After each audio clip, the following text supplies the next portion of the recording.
संधारित्रों का संयोजन। First question है, जब C1 और C2 धारिता के संधारित्र समांतर क्रम में समायोजित किए जाते हैं तो तुल्य धारिता होगी C1 plus C2, C1 upon C1 plus C2, C1 upon C2 या C2 अपॉन C1। तो करेक्ट ऑप्शन आ जाएगा C1 प्लस C2।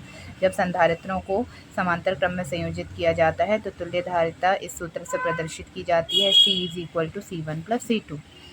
दूसरा प्रश्न है, समान दूरी पर रखी n प्लेटों के उपयोग से एक संधारित्र की रचना की गई है।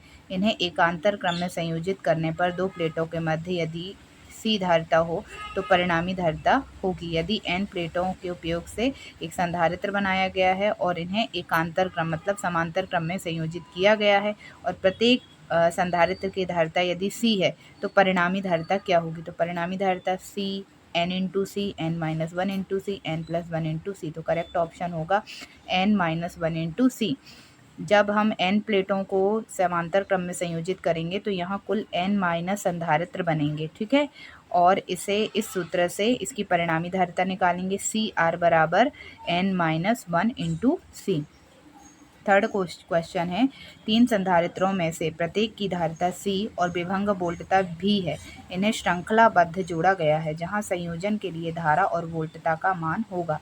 तीन संधारित्र हैं जिनमें प्रत्येक की धारिता C और वोल्टता V है। इन्हें श्रृंखलाबद्ध जोड़ा गया है मतलब श्रेणी क्रम में जोड़ा गया है। तो पूछा गया है कि परिणामी संयोजन की परिणामी धारिता और परिणामी वोल्टता क्या होगी? C/3 V/3, 3C V upon 3, C upon 3, 3V या 3C 3V। तो देखिए परिणामी धारिता कैसे निकालेंगे, 1 upon C is equal to 1 upon C1 plus 1 upon C plus 1 upon C plus 1 upon C। So 1 upon C dash is equal to 3 upon C या C dash is equal to C upon 3 से पलट देंगे। इसी प्रकार से परिणामी वोल्टता V dash is equal to V1 plus V2 plus V3 और परिणामी वोल्टता समान है तो V से प्रदर्शित करेंगे। सो V1 plus V plus V plus V हो जाएगा, 3V हो जाएगा। तो इस स्थिति में जब हम तीन संधारित्रों को श्रेणी क्रम में जोड़ते हैं और प्रत्येक संधारित्र की धारिता C है और वोल्टता V है तो परिणामी धारा को C/3 से और परिणामी वोल्टता को 3V से प्रदर्शित करेंगे। तो करेक्ट ऑप्शन होगा C/3 और 3V। चौथा क्वेश्चन है, समान धारिता के चार संधारित्रों की श्रेणी क्रम में तुल्य धारिता C1 है तथा समांतर क्रम में तुल्य धारिता C2 है। तो आपको अनुपात C1 अपॉन C2 बताना है, कितना होगा? 1/4, 1/16, 1/8, 1/12।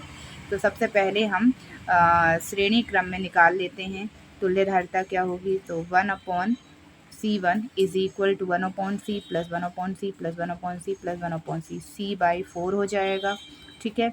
इसी प्रकार से समांतर क्रम में C2 C plus C plus C plus C 4C हो जाएगा। अब C1 अपॉन C2 निकाल देते हैं तो C1 का मान C/4 और C2 का मान हो जाएगा 4C। 4 में 4C का मल्टीप्लाई होगा तो यहाँ 16C हो जाएगा और ऊपर C है, C से C कैंसिल हो जाएगा, आंसर आ जाएगा 1/16। नेक्स्ट क्वेश्चन है, दो संधारित्र जिनमें प्रत्येक की धारिता 1 माइक्रोफैरड है समांतर क्रम में जुड़े हुए हैं। उनको 200 वोल्ट की दिष्ट धारा द्वारा आवेशित किया जाता है। उनके आवेशों की कुल ऊर्जा होगी। तो दो संधारित्र हैं, प्रत्येक की धारिता 1 माइक्रोफैरड है। तो सबसे पहले आपको पता होना चाहिए माइक्रोफैरड को फैरड में कैसे चेंज करते हैं। तो 1 microfarad is equal to 1 into 10⁻⁻⁻6 farad, ठीक है। अब यहाँ पर ऊर्जा निकालना है तो ऊर्जा के लिए U is equal to half CV² formula लगाएंगे, हाफ इंटू 2 V² 200 का होल स्क्वायर हो जाएगा और इंटू 10⁻⁻6 हो जाएगी, ठीक है। अब इसे जब हम सॉल्व करेंगे तो आंसर आ जाएगा 0.04 जूल। ये करेक्ट आंसर होगा C नंबर का।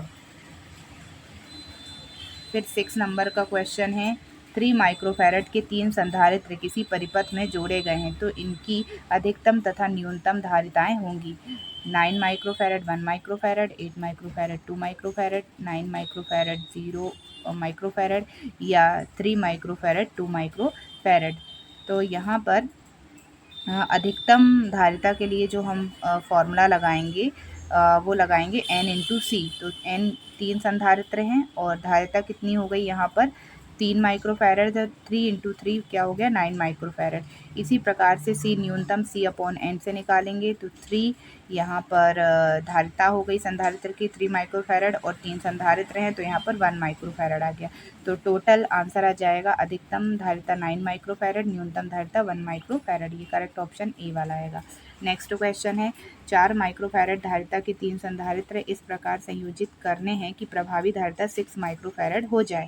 यह कैसे करेंगे? इन्हें समांतर क्रम में जोड़कर, 2 को श्रेणी में, तीसरे को समांतर क्रम में जोड़कर, दोनों को समांतर क्रम में तथा तीसरे को श्रेणी क्रम में जोड़कर या सभी को श्रेणी क्रम में जोड़कर। तो यदि हम सभी को श्रेणी क्रम में जोड़ते हैं तो यहाँ पर कुल धारिता आ जाएगी 3/4 माइक्रोफैरड। यदि सभी को समांतर क्रम में जोड़ते हैं तो 12 माइक्रोफैरड।